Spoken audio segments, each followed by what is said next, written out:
Under a chandelier worth more than his own apartment, a man watched the two people he'd sacrificed a decade for announce their engagement, and never once looked his way, blood on his palm, a stolen flash drive dressed up as a gift. A sister's voice, sweet as sugar, sharp as a blade. He had given away everything, loyalty, secrets, 10 years, to people who were never actually looking at him. Then the floor came up to meet him, and the world he knew ended. But some endings aren't really endings. What if you woke up 3 months earlier, in your own bed, with every betrayal already memorized, and this time you knew exactly who to trust and who to destroy? If you've ever wished you could go back and undo one terrible decision from your past, tell us in the comments what you'd fix first. James Whitfield, 28 age, heir apparent to Whitfield Group, a Manhattan real estate and hospitality empire, sharp, guarded, secretly exhausted from a decade of being the reasonable one. Reborn with the memory of everything that destroyed him. The champagne in my glass had gone flat an hour ago, and so had I. I stood at the edge of the Kane Holdings Winter Gala, a party I'd only gotten into because I still technically had a Whitfield Group name badge, and nobody at the door had the nerve to check twice, and watched the two people I had given 10 years of my life to announce their engagement under a chandelier that cost more than my apartment. Chloe Whitfield, 25 age, James's adopted younger sister, taken in by the Whitfields at age 9, sweet-voiced, endlessly supportive in public. In private, she has spent 16 years counting everything James has that she doesn't. Chloe has been the only one who never asked me for anything. Daniel said into the microphone, one arm looped around my sister's waist, his voice doing that warm, aw shucks thing that 400 well-dressed strangers were currently swallowing whole, unlike some people who only know how to use money and pressure to force love. Daniel Cross, 29 age, James's ex-boyfriend in his past life. A junior dealmaker at Ashcroft Capital, charming in the way a con man is charming. All warmth on the surface, all calculation underneath. Force love. I almost laughed. It came out instead as a short, ugly cough, and when I looked down at my palm, there was a fine mist of blood on it, dark against the white cuff of my shirt. Nobody noticed. Nobody was looking at the guy in the cheap tuxedo standing by himself near the bar. 10 years. I had walked away from my father's law firm, from 3 separate scholarships, from every warning my parents ever gave me, to fund Daniel's career, the career that, it turned out, was built entirely on information I had handed him. Confidential bid strategy. Investor lists, the kind of thing that gets you disbarred, fired, or worse, and I had done it because he'd looked at me like I was the only interesting thing in the room. My phone buzzed. Chloe, James? Her voice was sugar wrapped around a blade. Did you see the announcement? I was standing right here, Chloe. Oh, right, of course. A pause, delighted with itself. Hey, that flash drive you lent me last year, with your notes on the Battery Park bid? Daniel gave it back to me as an engagement gift. Isn't that sweet? Thanks for that, by the way. The room tilted. That flash drive. My father's entire strategy for the one deal that could save Whitfield Group from a decade of slow bleeding, the deal my father trusted me to safeguard, and I had let it walk out the door in my own hands because Daniel asked so nicely. I'd been wrong. Wrong from the very beginning, in a way that reached back through every year I'd spent proving my parents didn't understand anything. Reset, please. Just give me one more shot. The chandelier above me blurred into a smear of gold. The floor came up to meet me, and the last thing I heard, distant and tinny, was Daniel's laugh. James, honey, you're going to be late. The voice was my mother's. Warm, worried, entirely too alive for someone I'd watched cry at my funeral in another life that hadn't happened yet, or had happened and then unhappened. I genuinely did not have the framework for this. I opened my eyes to sunlight coming through actual curtains, in a room with actual clean lines, and a framed photo on the dresser of me at 17 with braces I didn't currently have. My hands, when I held them up, were smooth. No ink stains from years of ghostwriting memos for a man who never once put my name on anything. I shot up out of bed so fast the room spun, staggered to the mirror over the dresser, and stared at a 28-year-old face that had not yet been slowly sanded down by a decade of bad decisions. Okay, I said out loud, to nobody. Okay. This is either a stroke, a coma, or... The calendar on my desk said it plainly, September the 14th. 3 months before the Winter Gala, which put it right around the second week of December, the same week Kane Holdings hosted its Winter Gala every year. The exact morning, if my memory of this particular disaster of a year served, that my father had scheduled a breakfast meeting to introduce me to a potential strategic partnership. Kane Holdings, that I had in my previous life rejected so thoroughly I'd made my father apologize to the man for a week afterward. I had gotten a second chance, and apparently my mouth had not yet caught up with the memo. I came downstairs still muttering, hair unbrushed, one sock present, and one sock a war casualty somewhere under my bed, working through the plan out loud because my brain hadn't fully rebooted yet. Okay, Rule 1.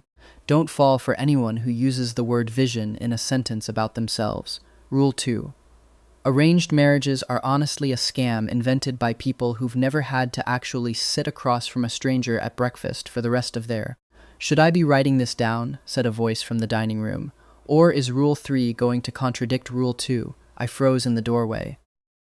At the head of our dining table, in a suit so well cut it looked like it had been poured onto him, sat a man I recognized instantly and had absolutely not expected to see this early, holding a coffee cup with the specific poise of someone who had clearly already run 4 companies into the ground by dawn out of sheer competence. Nathaniel Kane, 33 years old. The man business magazines described using words like ruthless and glacial, and memorably, terrifying to negotiate against, worse to disappoint. My father, next to him, had frozen mid-sip of his own coffee, eyebrows somewhere near his hairline.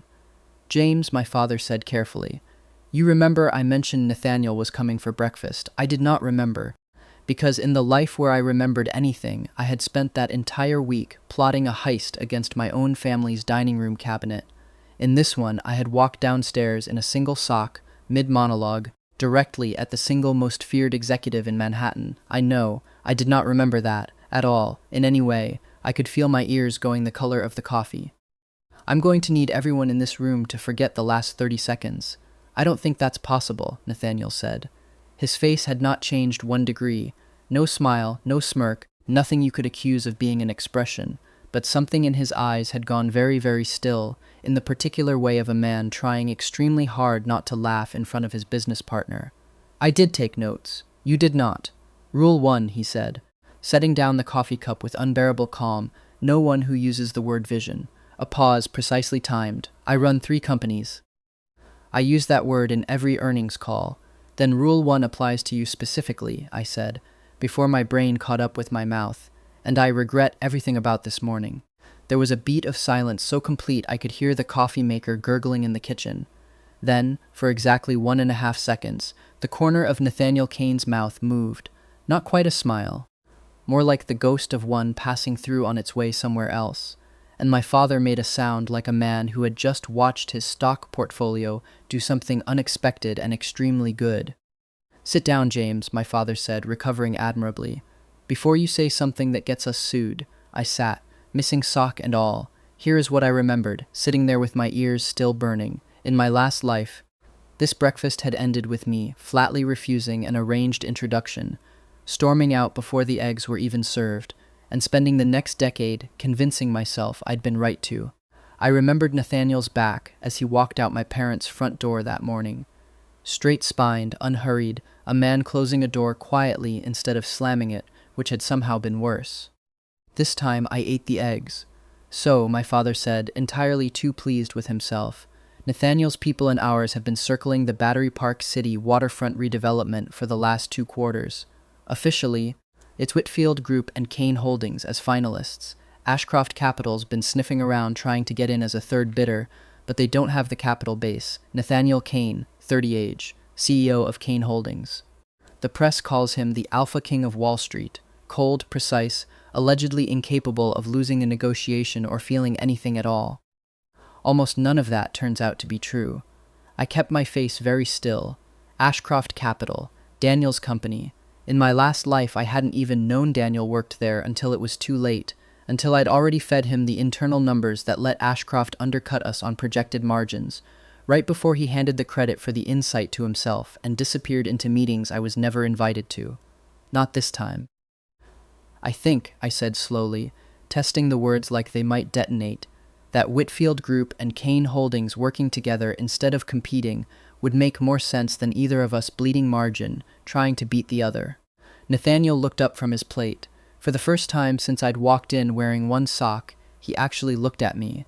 Not at the joke I'd accidentally made, but at me, like he was recalculating something. That's a very different position than the one your father described you holding 2 weeks ago, he said. I changed my mind. Because I died once already believing the opposite, I did not say. People don't usually change their minds about a 9-figure deal over eggs. Then I'm not most people, I said, and meant it more than he could possibly know. My father set down his fork with a decisive little click. Nathaniel, I believe I mentioned wanting to discuss more than the deal this morning, and here it came. The part I remembered with my whole chest, because last time I had blown it up so spectacularly that my mother didn't speak to me for a month. I'd like the two of you to consider an engagement, my father said plainly, like he was discussing quarterly earnings. A strategic marriage alongside the deal. It would settle every board member's nerves on both sides, and frankly, he looked at me. Something soft under the businessman's tone. I think you two would be good for each other. The old version of me, 28 going on 38, hollowed out by a decade of choosing wrong, opened his mouth to say absolutely not on pure, tired reflex. I closed it instead. Across the table, Nathaniel had gone very quiet, watching me with the focus of a man watching a stock ticker he had money riding on. Okay, I said. My father's eyebrows shot up so fast I thought he might need a doctor. Okay, I repeated, mostly to convince myself. I'll do it. The silence that followed was the kind you could have bottled and sold. Then Nathaniel Kane, notorious Ice King of Wall Street, set down his coffee cup with a hand that was, I noticed, with some private, horrified fascination, not entirely steady. 3 weeks, he said. 3 weeks? My father's voice cracked with joy. I was going to suggest 6 months for the engagement party, but 3 weeks, sure, absolutely, let's. 3 weeks, Nathaniel said again, eyes still on me, to plan the party properly, not the wedding. I'm not a caveman. A pause, and something dry crept into his voice. Yet, that word choice is deeply concerning, I said. Get used to it, he said, and for the second time that morning, the corner of his mouth almost curved. Nathaniel left a little after 9, promising Marcus would send over calendars for the party planning, and the house went quiet in the particular way houses do after they've held more emotion than usual. I found my mother in the kitchen, rinsing the same coffee cup twice, and my father in the doorway behind her, watching her the way he always did when he thought no one was looking, like she was still the best decision he'd ever made. Mom, Dad. My voice came out rougher than I meant it to. Can I say something, before either of you go back to pretending this morning was normal? My mother turned off the tap. My father's eyebrows drew together, the particular worry line he got whenever he thought I was about to argue with him again. I didn't argue. I crossed the kitchen, and before either of them could stop me, wrapped my arms around my mother the way I hadn't in years. Not since I was a teenager who still believed hugging his mother was something other people's sons did. She went stiff with surprise for exactly 1 second before her arms came up around me, and I felt her breath catch against my shoulder. I know I haven't made this easy, I said, into her hair, my throat tight in a way that had nothing to do with performance and everything to do with 10 years of a life I was never going back to. I know I've spent a long time acting like the two of you didn't understand anything about what I wanted. I was wrong. I don't know how to explain how sure I am of that, but I am. I'm done fighting you both, just to prove I could. James. My mother pulled back far enough to look at my face, her eyes bright. Honey, where is this coming from? I just needed you both to hear it, I said, which was true, even if it wasn't the whole truth. I'm going to actually listen this time. To both of you. I mean that. My father cleared his throat twice, the way he did when he was trying very hard not to let his voice do something undignified in his own kitchen. You don't owe us an apology for having your own mind, James. We've never wanted a son who just did what he was told. I know, I said, but I think sometimes listening isn't the same thing as giving up your own mind. I think it can just mean trusting the people who've loved you longest to actually want good things for you. I managed something like a smile. Turns out you were right about at least one thing already this morning. Only one? My father's mouth twitched, relief starting to chase the worry off his face. Don't push it, I said, and he laughed, a real laugh, surprised out of him, and reached over to pull me into the kind of rough, one-armed hug fathers give when they don't quite trust themselves with anything softer. My mother wiped her eyes with the back of her wrist, laughing a little herself now, and swatted my father's arm. Well, now I feel like I should say something meaningful too, and I have nothing prepared. You could just say you're glad, I offered. I'm glad, she said, instantly, fiercely, cupping my face in both hands the way she used to when I was small enough to still let her. I'm so glad, James. Whatever brought this on, I don't need to understand it to be grateful for it. I didn't tell her what had brought it on. I don't think I ever will, not fully. Some things are mine to carry alone, the cost of a second chance nobody else could see. But standing in that kitchen, forgiven for things I hadn't even confessed to yet, I understood for the first time since waking up in that other bed that this life was not simply a copy of the one I'd lost. It was already, in the smallest and most ordinary ways, becoming something better. The strange thing about being given a second chance is that you spend the first several weeks of it waiting for the floor to fall out from under you again. I went to work at Whitfield Group's downtown office the following Monday with a new title, Head of Strategic Partnerships, my father's idea, transparently a way to keep me close to the Battery Park deal without saying so out loud, and a phone that would not stop buzzing. Nathaniel, do you drink coffee, or is that beverage in the photo your father sent me an act of self-harm? I stared at my screen for a full 10 seconds before I understood what he meant. My father had, apparently, texted Nathaniel a photo of me at my desk that morning, mid-yawn, clutching a mug the size of a soup bowl. Me, it's called being a functioning adult with a demanding job. You wouldn't understand the functioning part. Nathaniel, I run 3 companies. Me, you said that already, at breakfast. In a different context, but somehow with the exact same energy. There was a longer pause than usual before the next text came through, and when it did, it wasn't a joke. Nathaniel, I looked into the Battery Park numbers your team submitted last quarter. There's a leak. Someone on the inside has been feeding numbers to Ashcroft for at least 8 months. My stomach dropped in a way that had nothing to do with the coffee. Me, how sure are you? Nathaniel, sure enough that I had Marcus start tracing it 3 days ago. I wasn't going to bring it up until the party, but you should know before then. I don't like surprising the people I'm marrying.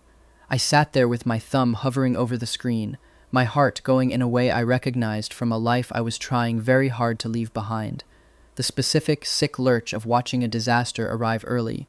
Except this time I already knew exactly whose fingerprints would be on it. Me, send me what you have. Please. Nathaniel, why does it matter to you this much? It's my company that's losing margin. Yours is only bidding. I typed 4 different answers and deleted all of them, because last time I was the leak, and I have to fix what I already broke before it breaks either of us again, was not something I could send over text to a man I'd known for exactly 6 days. Me, because I have a feeling about who it is, and if I'm right, I'd rather be the one who catches them than the one who finds out too late. Another pause. Then, Nathaniel, that's an oddly personal answer for a business problem. Me, everything about this is personal to me. You're going to have to get used to that too. Nathaniel, I'm finding I don't mind. I read that message 4 times before I put the phone face down on my desk and made myself breathe. The first time Nathaniel Kane showed up at my office unannounced, I was 3 coffees deep into a spreadsheet that refused to balance, my sleeves shoved up past my elbows, and in absolutely no state to be interrupted by a man who looked like he'd stepped directly out of a menswear campaign, Mr. Whitfield, said Priya Anand, 26, my assistant since my first week back at Whitfield Group, and the only person on the 31st floor who could get me to answer my phone on the first ring, poking her head into my office with the exact wide-eyed urgency of someone delivering breaking news. There's a situation in the lobby. What kind of situation? The kind where a Bentley just double-parked outside our building, and the doorman is currently having what I can only describe as a small religious experience. I got up before I'd fully processed why, some instinct already, half a step ahead of my brain, and by the time I reached the elevator bank, half of the 31st floor had found some urgent reason to be near the windows. Nathaniel was standing by the front doors when I stepped out, hands in his pockets, drawing the kind of stares a man in a $2,000 coat generates in a lobby full of junior analysts eating lunch at their desks. He wasn't looking at any of them. He was looking at me, the way he always did, like the room could catch fire, and he'd simply note it as a minor scheduling inconvenience. You could have called, I said, aware of at least 6 different coworkers, suddenly finding their phones extremely interesting. I did call. You didn't answer. You were, according to your assistant, aggressively ignoring your phone in the name of a spreadsheet. He said spreadsheet the way other people said crime scene. I was in the area. Kane Holdings is 11 blocks from here. I have a car. 11 blocks is nothing. He held up a paper bag I hadn't noticed, grease already spotting through the bottom. You didn't eat lunch. Priya told me that too.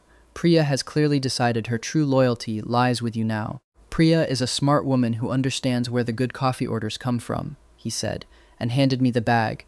And it was, of course it was, from the one deli 4 blocks from my old apartment that I'd mentioned exactly once, in passing 3 weeks ago, and apparently never stopped thinking about, since he clearly hadn't. I stood there in the lobby of my own family's company, holding a sandwich, surrounded by 30 analysts pretending very hard not to watch, and felt my whole chest go warm and stupid in a way that had nothing to do with the food. You remembered where I like to eat. I remember everything you tell me, he said simply, like it wasn't a small miracle, like it was just the baseline requirement for being someone's fiancé and not a superhuman feat that no one had ever bothered to attempt on my behalf before. Eat the sandwich. Your blood sugar affects your judgment, and I need your judgment sharp for dinner with the board on Thursday. That's a very unromantic way to bring me lunch. I run 3 companies, he said, for what felt like the 10th time that month. Efficiency is a love language. Behind him, near the elevator bank, I heard Priya whisper something to another analyst that sounded suspiciously like he is so whipped, and Nathaniel, without turning around, said, I can hear you, Priya, in a tone so mild it sent both of them scattering back to their desks like startled pigeons. He left 12 minutes later, having stayed exactly long enough to watch me eat half the sandwich and pronounce it acceptable, and the entire 31st floor spent the rest of the afternoon pretending to work while very obviously discussing what they'd just witnessed. By the time I got home that night, my mother had already texted me a photo someone had sent her of the Bentley outside my building, with the caption, Is this a normal Tuesday for you now? It was increasingly becoming exactly that, and I found, somewhat to my own surprise, that I didn't mind it one bit. The engagement party fell on a Friday, 3 weeks to the day, and Nathaniel, because apparently a man could run 3 companies and also personally handle event logistics without breaking a visible sweat, had booked out an entire atelier on Madison Avenue for the fitting. This is excessive, I told him, standing in a dressing room the size of my old studio apartment, surrounded by a rack of tuxedos that each cost more than my last 2 years of rent combined. You said that about the flowers, the venue, and the string quartet, Marcus Webb said from the doorway, not looking up from his tablet. Nathaniel's chief of staff had the weary, unbothered energy of a man who had long ago stopped being surprised by his boss's decisions and simply logged them for posterity. For the record, he told the florist whatever James likes, and then vetoed 4 of your 5 choices because he decided they clashed with your eyes. I'm just the messenger. He did not. I did, Nathaniel said, stepping into the doorway behind Marcus, and any argument I'd been building died somewhere around my sternum. He was in shirt sleeves, tie loosened, sleeves rolled to the forearm in a way that should not have been as devastating as it was on a man who, 6 days ago, I'd only known from magazine covers where he looked carved out of granite. Up close, in bad dressing room lighting, he looked less like granite and more like a person, tired around the eyes in a way the photos never showed. Watching me like I was the only thing in the room worth his attention, which, given his net worth, was genuinely alarming. The navy, he said, nodding at the jacket I was holding, not the black. Black photographs like a funeral. You're not allowed to look like you're attending your own funeral at our engagement party. Dark humor from the Alpha King of Wall Street. I did not have that on my bingo card. You keep a bingo card for me? I'm building one. It's mostly blank so far. You're very hard to predict. Good, he said, and his shoulders eased half an inch, the particular loosening of a man who spent most of his day braced for an argument and had just realized he didn't need to be. I'd rather you learn me slowly than think you've got me figured out and be wrong. I turned to face the mirror so he wouldn't see my ears go red and found him watching my reflection instead. Steady, unhurried, the exact opposite of every rushed, careless glance Daniel had ever spared me in 10 years. Try the navy, he said, quieter now. Just for me. I want to see it on you before 300 people do. I tried the navy. When I stepped out from behind the curtain, the room, Marcus, the tailor, 2 assistants, went very quiet, the way rooms had gone quiet around Daniel and Chloe in my last life, except this time nobody's eyes were on the wrong person. Nathaniel didn't say anything for a long moment. Then he crossed the room, stopped close enough that I could smell cedar and something clean underneath it, and reached up to adjust my collar with 2 fingers, a touch so light it barely qualified as contact and still managed to short-circuit every thought in my head. "There," he said, voice low. "Now it looks like it belongs to someone." To you," he corrected, and the way he said it, like a fact, not a claim, undid something in my chest that had been clenched tight since the night of a party that, in this life, hadn't happened yet and, if I had anything to say about it, never would. Chloe Whitfield had always been very good at crying at exactly the right moment.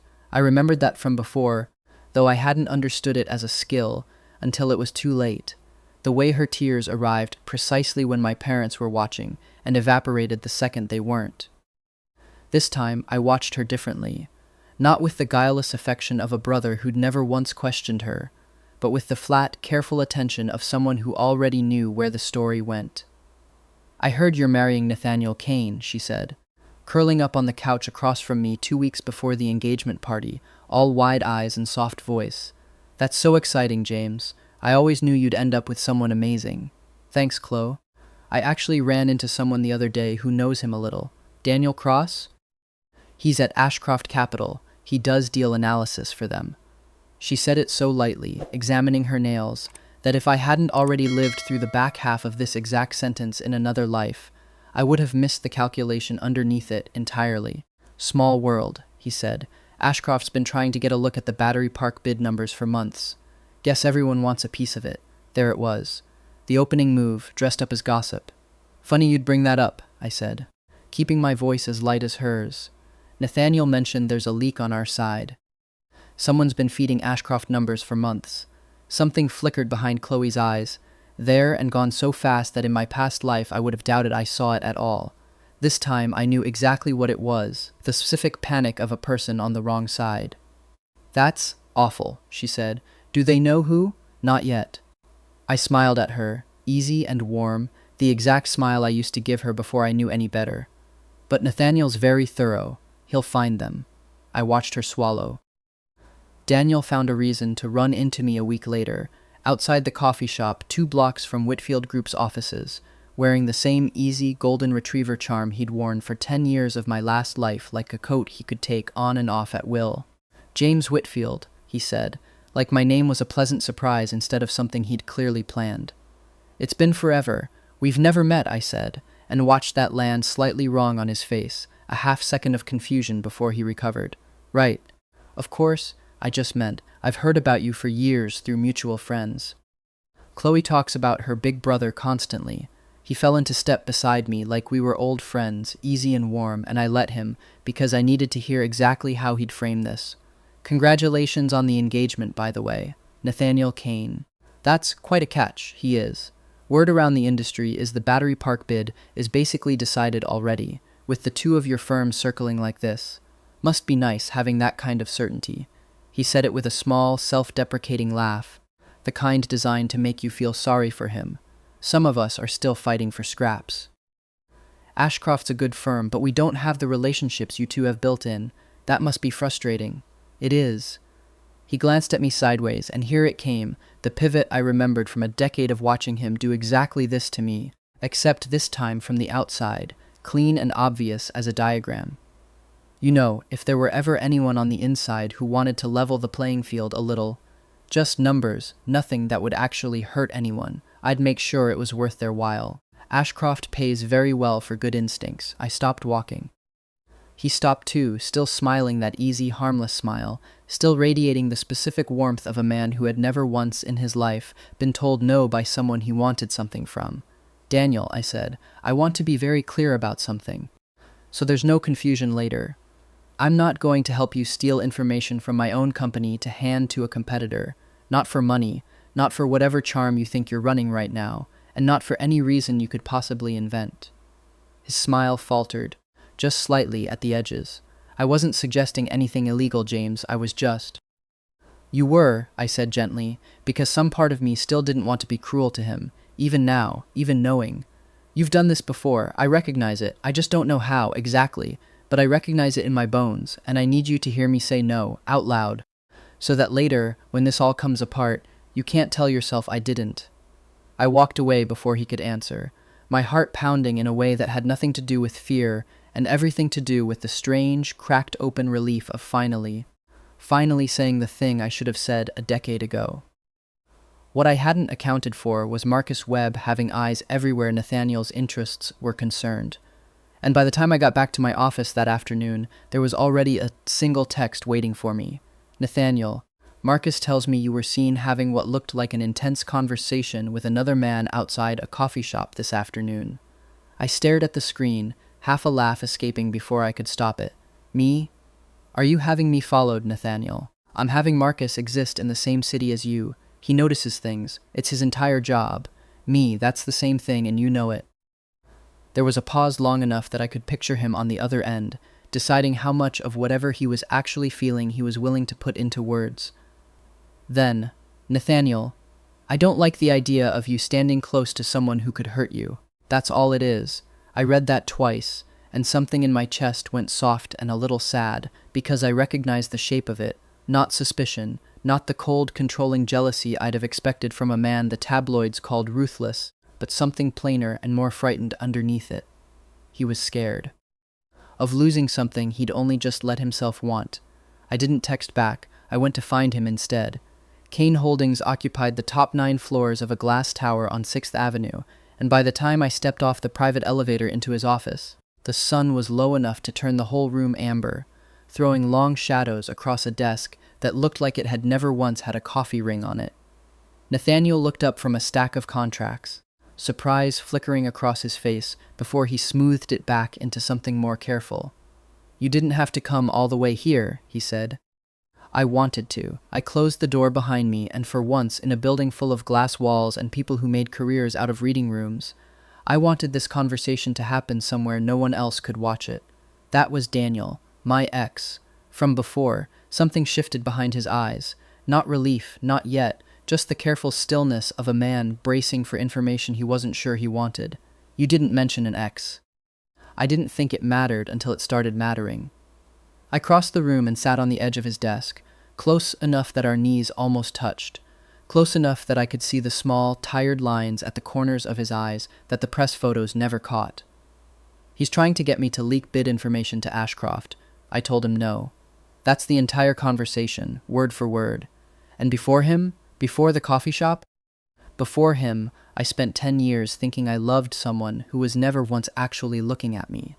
I said it plainly, because he deserved the plain version, even the parts that still ached going down.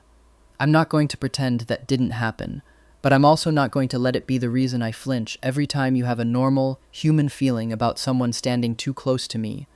He was quiet for a long moment, looking down at our hands where mine had, without quite meaning to, come to rest over his on the desk. "I don't know how to do this without being afraid," he admitted, low, like the words cost him something to say out loud in a building full of people who thought he was incapable of fear. "I've never let myself want anything this much before.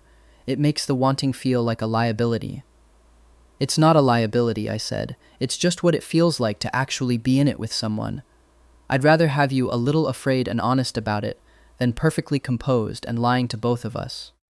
He turned his hand over under mine, lacing our fingers together, and for a moment neither of us said anything at all, just sat there in the amber light, with the whole city humming 29 floors below, learning slowly how to let someone else see the parts that didn't photograph well. "Stay for dinner," he said finally. "Here, I'll have something sent up. I don't want to share you with a restaurant full of strangers tonight." "That's the least efficient thing you've ever said to me." "I told you," he said, and this time something in his voice actually warmed all the way through, unguarded and entirely for me. "Romance is a quarterly initiative. This quarter, apparently, involves feelings." I laughed. And he pulled me down off the desk and into his lap without so much as a warning, and when he kissed me this time, it wasn't careful or unhurried at all. It was hungry and a little desperate, both of us finally letting the fear underneath 3 weeks of banter show itself plainly, and for a long, quiet while, neither of us worried about being composed. That night, I told Nathaniel everything. Not all of it, not the parts about dying. about a life he'd never lived alongside me. But enough. Daniel's approach outside the coffee shop. Chloe's careful, casual mention of Ashcroft. The years-old instinct in my gut that told me these two were already tangled together in ways that would hurt everyone I loved if I didn't move first. We sat on the roof deck of his building, the city spread out gold and glittering below us, and he listened without interrupting once, which I was starting to understand was its own kind of rare gift from a man used to being the only voice in every room he entered. "You think your sister's working with him," he said finally. "I don't think it, I know it." I wrapped my hands around a mug of tea I wasn't drinking. "I can't prove it yet, but I know it the way you know your own name."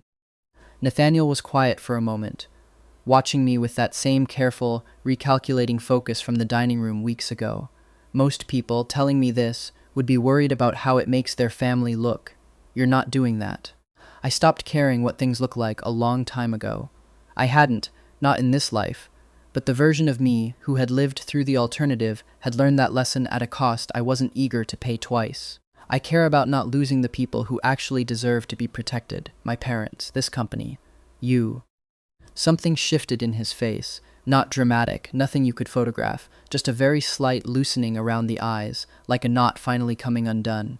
He reached over and took my hand, lacing our fingers together with the same deliberate care he'd used, adjusting my collar in the atelier. "I've had a lot of people want things from me," he said quietly. "Money, access, a name to attach to theirs. I've never had someone sit across from me and offer to protect me." A pause. "I don't know what to do with that yet, but I like it."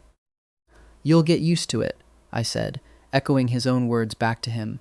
And for the first time since I'd woken up in that other body, in that other bed, I felt something in my chest unclench that had been clenched for 10 years and one entire lifetime.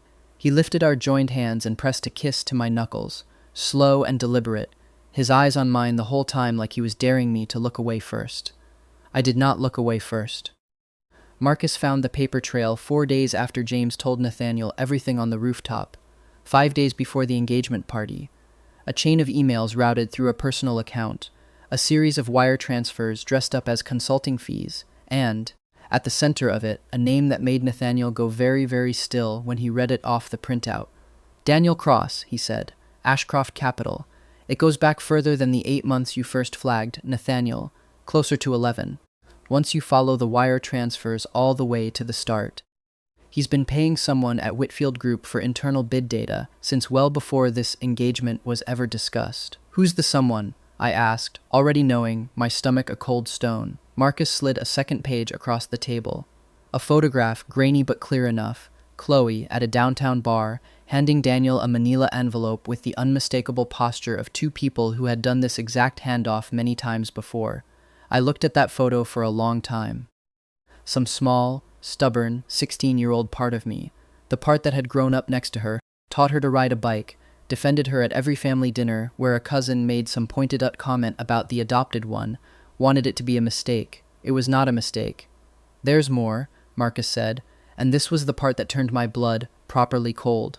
"They're not just selling the data. Cross has been building a file to plant on you, doctored emails, made to look like you're the one leaking to Ashcroft. If this deal falls through and anyone goes looking for the source, it's designed to point at you, James, not your sister. You." Nathaniel's hand, resting on the table between us, curled slowly into a fist. "When," he said, and his voice had dropped into a register I hadn't heard from him before. Not loud, not sharp, just very, very cold. "Were they planning to use it?" Marcus checked his notes. "Based on the email cadence, they're waiting for the engagement party. Big room, lots of witnesses, maximum embarrassment. My guess is they plan to discover the planted evidence publicly and force Whitfield Group to walk away from the deal in disgrace, clearing the field for Ashcroft." I let out a breath I hadn't realized I was holding. In my last life, I had been the one planning to sabotage my own family in a room full of witnesses, at Daniel's urging, blind and grateful for the attention. This time, I got to be in the room already knowing every move before it happened. "Then we let them try," I said. "And we make sure the room sees the truth before their story finishes." Nathaniel looked at me for a long moment, something fierce and unreadable moving behind his eyes. "You're not scared. I already lived through losing everything to these two people," I said, quiet, careful, giving him the very edge of the truth without the impossible whole of it. "I'm not doing it twice. He reached over and covered my hand with his, and for once, he didn't say anything clever. He just held on. I didn't sleep much that week. Not from fear of what Daniel and Chloe were planning. Marcus's evidence had made the mechanics of that plain enough. But from something quieter and harder to name, a grief for a sister I'd already lost twice now, once in a life I couldn't tell anyone about, and once, apparently, in this one too, just on a longer fuse. I found an old photograph of us on my phone one night, unable to sleep, Nathaniel asleep beside me with one arm slung heavy across my waist, Chloe at 11, gap-toothed and laughing, sitting on my shoulders at a 4th of July barbecue. I remembered teaching her to ride a bike in our old driveway, remembered defending her at a Thanksgiving dinner where a cousin had made some careless remark about the adopted one, remembered genuinely, foolishly, believing that love given freely enough eventually stopped being counted. It hadn't been enough. I didn't know, even now, whether anything could have been. "You're doing the thing again," Nathaniel murmured, voice thick with sleep, not opening his eyes. "Thinking so loudly I can hear it from here, sorry. Don't apologize." "Tell me instead." He shifted, pulling me back against his chest, chin settling into the curve of my shoulder. "What are you thinking? That I keep hoping there's a version of tomorrow where she doesn't go through with it," I admitted, quiet in the dark. "Even knowing everything I know, some stupid, stubborn part of me keeps hoping she stops on her own." "That's not stupid," he said, after a moment. "That's just what it looks like to have loved someone honestly, even when they didn't deserve it. I'd worry about you more if you didn't feel that." "You're supposed to be the ruthless one," I said, some of the ache in my chest easing despite itself. "The Alpha King of Wall Street isn't allowed to say things like that." "The Alpha King of Wall Street," he said dryly, "is currently holding the only person who's ever made him want to be less ruthless, at 2 a.m, discussing feelings. I think the title's already compromised." I laughed, quiet and a little wet, and turned in his arms to press my forehead against his. "Thank you," I said, "for not making me pretend I'm fine about this part." "You don't have to be fine about all of it," he said, thumb tracing slow circles against my back. "You just have to be ready for tomorrow, and you are. I've watched you build this counterplan piece by piece for 2 weeks. Whatever happens at that party, you're not walking into it blind, and you're not walking into it alone." I believed him. That, more than anything else in either lifetime, felt like the actual miracle. Not the money, not the power, not even the ring waiting in his desk drawer for the right moment, but simply the fact of not being alone in the dark anymore, with someone who let me grieve a person I still loved even while I planned, carefully and without flinching, to finally see her stopped. We spent the 2 days before the party finishing the plan with Marcus, cross-referencing timestamps, rehearsing exactly which screen would show which piece of evidence and when, so that by the time Daniel opened his folder of fabricated emails, the truth would already be loaded and waiting, one tap away. It felt, at moments, less like planning a confrontation, and more like building a very quiet kind of mercy, giving 2 people every possible chance to simply not go through with it. Right up until the second they did. They went through with it anyway. The Kane Holdings ballroom on the night of the engagement party was the same room, I realized with a jolt, as the one I'd stood alone in during a party that would now never happen, the same chandelier, the same gold light, except this time I was not standing at the edge in a cheap tuxedo. I was standing at the center of it in navy, my hand in Nathaniel's, 300 guests turning to watch us the way rooms had once turned to watch Daniel and Chloe. It felt like justice, and also like nothing I'd planned for could possibly be enough. Our parents had arranged the match at that breakfast table 3 weeks ago, but nothing had actually been asked yet. No ring, no bent knee, none of the things that would make it real instead of merely settled.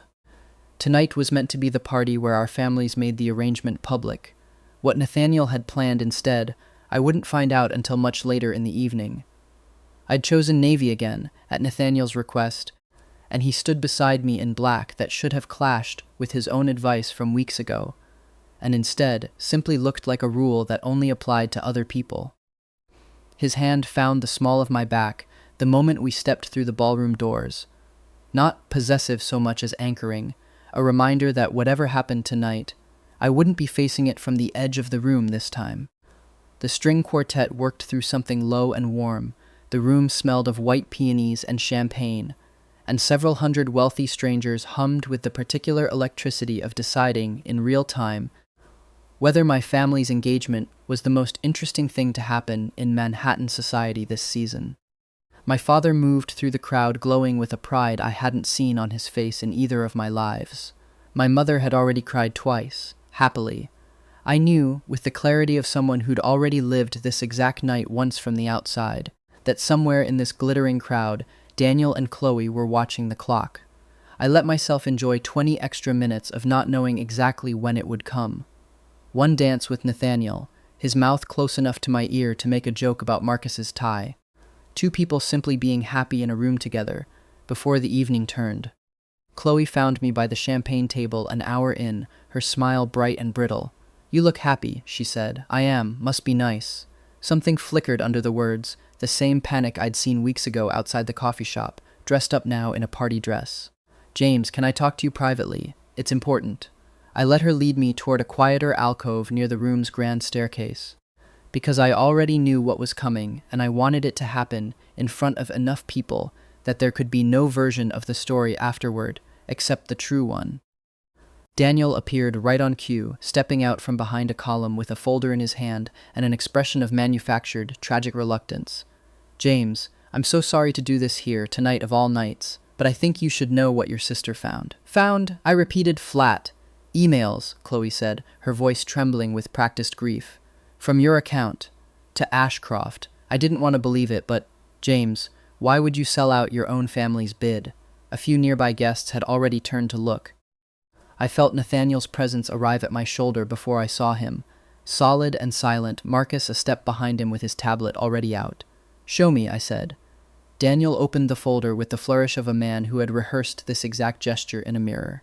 Printed emails, my name in the header, references to bid numbers, and Ashcroft in language stitched together to look damning if you didn't look too closely. "This is fabricated," I said, loud enough now for the small crowd gathering to hear. "And I can prove it in about 30 seconds, if everyone would like to actually see what's been happening for the last 11 months.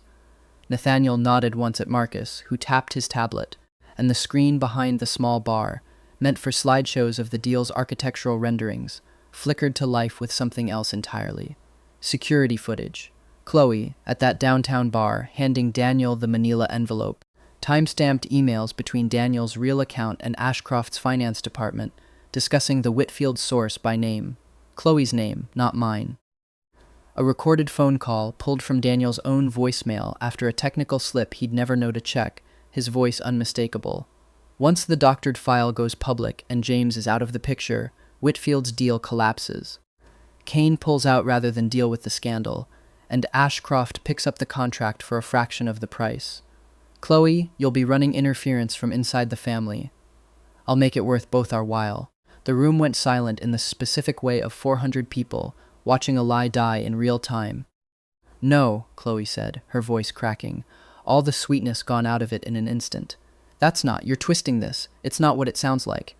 "It sounds," my father's voice cut through the crowd, and I hadn't even seen him arrive, exactly like what it is. Richard Whitfield's face had gone the color of old paper, his jaw tight with a fury I had genuinely never seen from him in either lifetime. "Chloe, we took you in when you were 9 years old. We gave you a home, a name, an education, every single thing your brother had, and this is what you did with it." "It's not fair," Chloe said, and the mask finally, completely cracked, 16 years of practiced sweetness collapsing into something raw and furious. "He's your real son. Whatever he does, you forgive it. I could never just be enough, not compared to him." "That was never a competition you had to lose," I said quietly, and meant it, even now, even with the wreckage of the evening spread out between us. "You made it one." My father did not raise his voice again. He didn't need to. "Chloe Whitfield, as of tonight, you are no longer welcome in this family. Not at holidays, not at this company, not in my will." Each sentence landed like a door closing. "Security will see you out." Daniel, watching his entire plan disintegrate on a 15-foot screen in front of half of Manhattan's business elite, made the mistake of trying to bolt for the exit and walked directly into Nathaniel Kane's chest. He looked up. Whatever he saw in Nathaniel's face made him take an instinctive step back. "You," Nathaniel said, voice low and even, and somehow more frightening for it, tried to destroy my future husband's reputation and hand my company's deal to a firm I could buy and sell before lunch. Ashcroft Capital's credit line with 3 of its major lenders is about to become very complicated, starting tomorrow morning. That's not a threat, that's a calendar entry. Daniel's face went the color of the tablecloth. Nathaniel didn't say anything else. He simply reached out and, with unhurried precision, straightened Daniel's crooked collar, the same gesture he'd used on me weeks ago in the atelier, tender then, absolutely lethal now, before stepping back to let security do the rest. The room exhaled all at once. Somewhere behind me, I heard my mother crying, not the tears of a scandal, but the specific relief of a parent watching their child stand up straight after years of watching him stumble. Nathaniel turned to me in the sudden quiet, something raw moving across his usually unreadable face. "You knew," he said, "this whole time. You knew this was coming, and you let it happen anyway, in front of everyone." "I needed the room to see the truth for itself," I said. "I couldn't just tell you. I needed you to watch it collapse under its own weight." He reached up and brushed his thumb along my cheekbone, gentle, in a way that felt almost unbearable after the cold precision of a moment ago.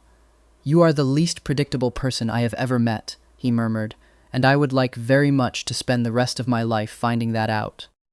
Then, in front of the entire room, in front of the wreckage of my old life and the wide-open door of the new one, Nathaniel Kane got down on one knee. "James Whitfield," he said, steady even now, even here, "I was going to wait until the wedding for this. But I don't want to wait for anything with you anymore." He produced a ring from his jacket pocket, simple, elegant, entirely unlike the ostentatious party around us. "Marry me, not because our fathers arranged it, because I choose you on purpose, with my eyes open, knowing exactly who you are." I looked down at him, this cold, feared, impossible man kneeling in a room full of people who thought he was incapable of softness, and felt something in my chest that had nothing to do with the 10 years I'd lost in another life, and everything to do with the one stretching out in front of me now. "Yes," I said, my voice cracking on the single syllable. "Obviously, yes." The ballroom erupted into applause, loud enough to shake the chandelier.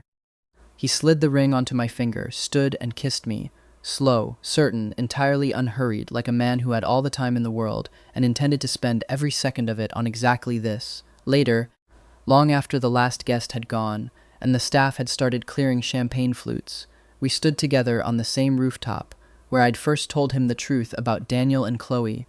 The city spread out below us in 1,000 small gold lights.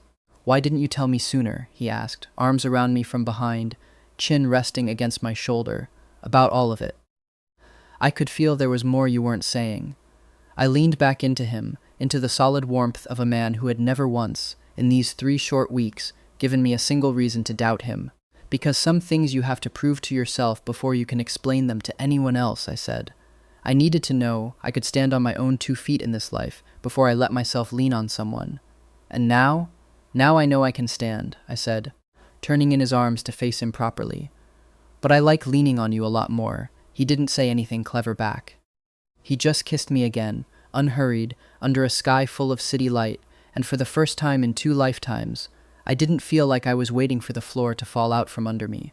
A year later, Daniel Cross and Chloe Whitfield, no longer a Whitfield in anything but the surname the courts hadn't yet finished stripping from her records, were both facing federal charges for corporate espionage and wire fraud. Ashcroft Capital collapsed within the fiscal quarter, its credit lines exactly as complicated as Nathaniel had promised.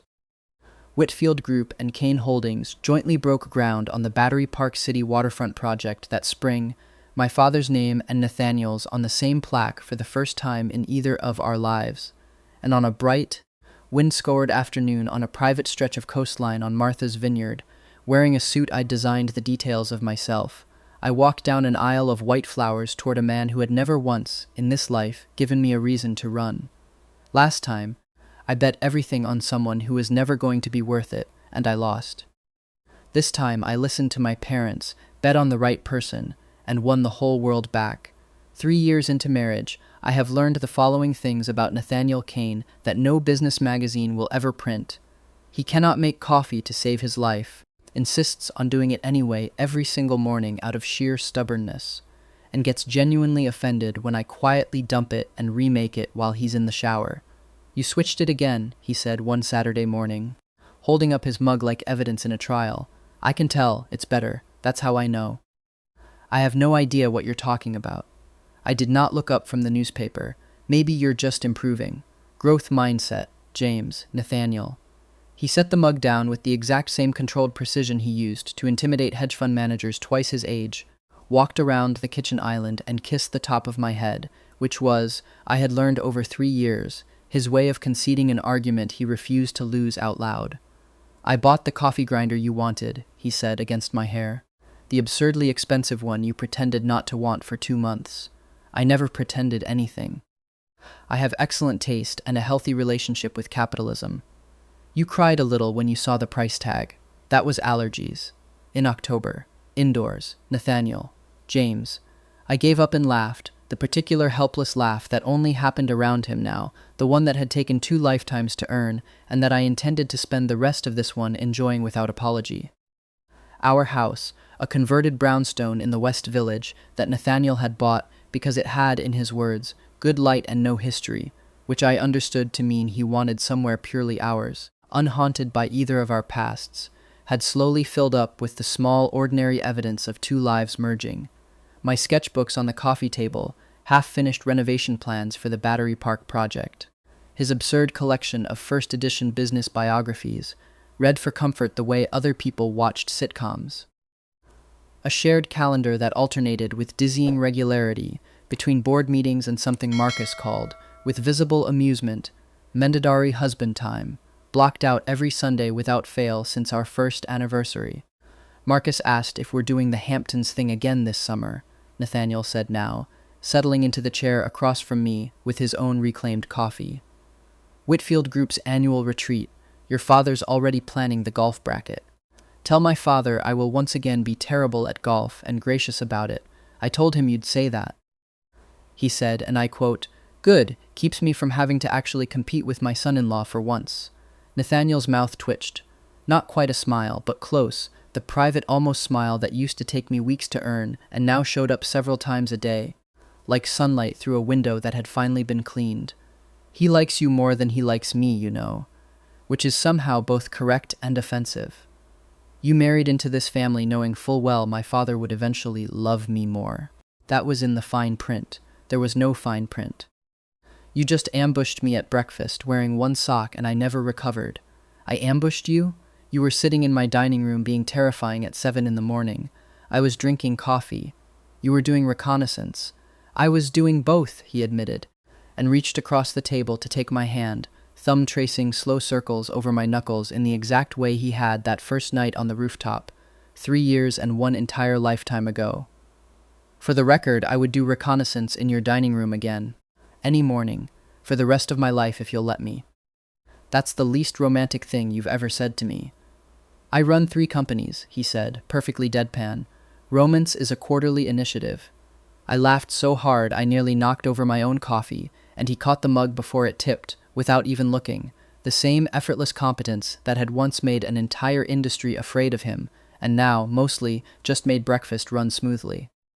Outside the window, the West Village was waking up slow and golden, ordinary and unremarkable in the specific way that only felt like a miracle to someone who had once, in another life, lost everything on a night, just like this one. I thought, sometimes, about the man I used to be, exhausted, blood on his palm, watching the wrong 2 people build a life out of pieces of his, and I let myself, just for a moment, be grateful he didn't get to keep the rest of my story. Hey, Nathaniel said, watching my face do something he'd apparently learned to read over 3 years of paying very close attention. Where'd you go? Nowhere, I said, and meant it, because for the first time in 2 lifetimes, there was truly nowhere else I would rather be. Just thinking about how lucky I got. Luck had very little to do with it, he said, lifting my hand to press a kiss against my knuckles, unhurried, certain, exactly like the first time. I recognized a good thing the moment it walked downstairs missing a sock, and I have spent every day since making sure it never wants to leave. I didn't have a clever answer for that. I just leaned across the table and kissed him instead, coffee going cold between us, a whole ordinary Saturday morning, stretching out ahead like the rest of a life I had, against every possible odd finally gotten right. If this story stirred something in you, don't scroll past it in silence. Tell us in the comments which moment hit hardest. Your thoughts are what keep these stories alive, so hit like, subscribe, and stick around for what's coming next. Thank you for spending this time with us.